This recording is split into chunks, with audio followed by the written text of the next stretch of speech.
Matt Taibbi and Joe Rogan's conversation on the Joe Rogan Experience drew more attention after they bantered about former CNN anchor Brian Stelter at the World Economic Forum. Taibbi said he looked very comfortable there, didn't he? To which Rogan responded, of course he does. He's with evil lizard people trying to control the world. Let's take a closer look. We heard at the World Economic Forum, right? We heard Brian Stelter was there. Brian Stelter. Brian Stelter's now at the World Economic Forum. What can we do about these problems? He looked very comfortable there, didn't he? Of course he does. He's with evil lizard people that are trying to control the world. That's his bosses. He knows how to handle that kind of situation. I've been around these evil lizard people. He looked as happy as maybe he's ever been. Well, he's probably very excited just to be working again in any way, shape, or form. That's true. You know, I mean, he's not a guy that really is supposed to be in front of a camera, right? He's supposed to be a journalist, but he's not even good at that. So what he's doing now is holding water for the evil leaders of the world who want to institute hate speech policies nationwide and, you know, centralized digital currency, and they want everybody to eat bugs, and you will own nothing and be happy. This is the people he's working for now, because he's basically a prostitute, and you know they hired him to go over there and do that, and he's like, what can we do? What can we do better? Yeah. What can we do different to get everybody to stand in line? I'm not one for personal attacks. It's just not my style. So there was a lot of maligning of Brian Stelter's appearance, etc. that I don't think is appropriate. However, I heartily agree, and we covered very rigorously the amount of bad conversations being had at the World Economic Forum, specifically on the topic, and the panel that he hosted, I think, was quite disastrous from all about disinformation and the goal of combating it. Now, Brian Stelter was not he was the moderator, so I wish he would have done more to bring into tension or show the tension between policing misinformation and the downsides of that and the threats to free speech.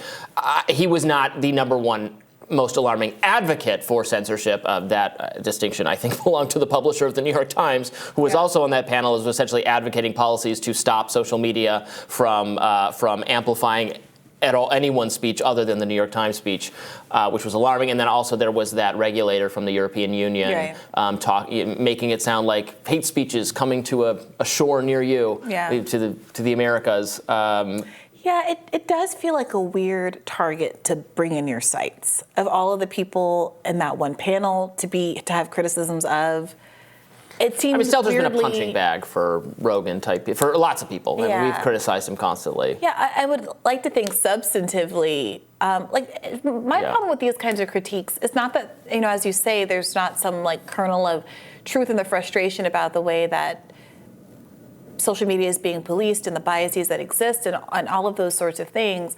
But so often the criticism becomes so wide, so wild, that it feels like you're just doing a scattershot, spray, that it's not very targeted, and you lose kind of a kind of credibility.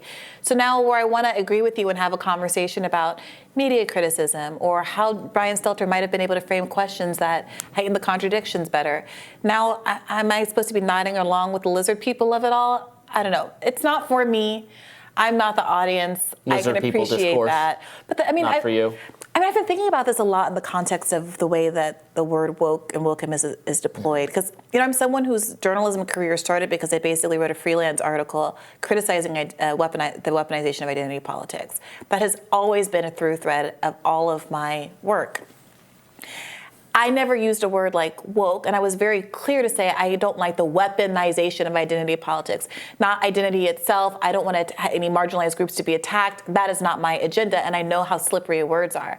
And I've been thinking about how woke, because it is this term that is invested with so much and so unspecific, ends up covering for, standing in for stuff that a lot of people wouldn't agree with if you did get more specific. I might be anti-wokeness, but am I pro-book ban? I might be anti-wokeness, but am I pro-banning dressing and drag? Mm-hmm. I might be anti-wokeness, but am I pro preventing 16-year-olds from logging on to Facebook? So in the same way, I do sometimes think that the language about lizard people, it's not just silly, but it can be arguably start to get nefarious, because it allows people to attribute qualities, ideas, etc., to people that aren't really there, and they get away with it because all of the language is so vague. So I don't want to be like a scold, but I am a little unsettled because there's so much there I think I'd like to agree with, but I'm increasingly hesitant about buying in to a kind of discourse that casts such a wide net, and which kind of seems like it is invested more in the personal attack than it is on these really important ideas that we need to be getting to the bottom of. Attack the ideas rather than the person, right? Yeah. That's something we're told to do, and we try to do most of the time. I don't love the lizard people. What is that? But I guess it's so outlandish that hopefully people aren't taking it really. Yeah, I don't mean to be so self-serious here. I know he's a comedian, and it's a joke. Yeah. I mean, with wokeness, I don't know. I guess I would push back a little bit on that one. Because there can be saying that a certain word is imprecise or being used imprecisely can be a tactic for not engaging with the saying, well, what do you even mean by that? I don't know. What are you? That's not what people do that with critical race theory, right? Which was a word being used for not its original thing. But okay. So just wokeness, say what you don't political like. correct, but it's got to say. You got to say something, and no matter what you say, some people will come back and say, "Oh, well, you're not actually using that word correctly. That means that, not that." I'm like, okay, but we all kind of know what I'm describing here. Look, when we had that, tell me what the word is you want us to use. We'll call it whatever that is. But that's the thing. It's like there's so much in there. So we had that segment a couple of weeks back about the list of words you're not supposed to say anymore, and we went through. It wasn't just one. We might agree that it's weird to have a list of words. You and I even might agree on that. Yeah. And then when we go through the list, there's many of the words that we also agree are dumb to exclude. Yeah. Right? But the deeper we go into it, the more specific we are, there are actually disagreements. Maybe I agree that you shouldn't say this word, and you think that you should be able to say that word, but others. So I think that there's a value in being specific, because ultimately you're going to get misfires when you're overly broad. You're going to get books that were perfectly good banned because they fell under the wrong cohort, or you're going to get teachers preemptively pulling books because they don't want to face criminal penalties or jail time, and so often, like I had a conversation with Andrew Sullivan last year or the year before on my podcast, and we were talking about wokeness, and I was like, well, just define it, like just tell me specifically an example, and he brought up some of the kind of being on time is racism arguments about, and I'm like, the aspects of white supremacy. I also agree that is silly. And look, now we've had an agreement because you were able to be narrow enough in the thing that you're criticizing. But if you just walk around saying wokeness is bad, I know how that's being deployed to legally limit other people's rights. And so, no, I'm not going to agree with that. And now we look like we're on opposite sides of the issue, an issue that we're not necessarily even on opposite sides of.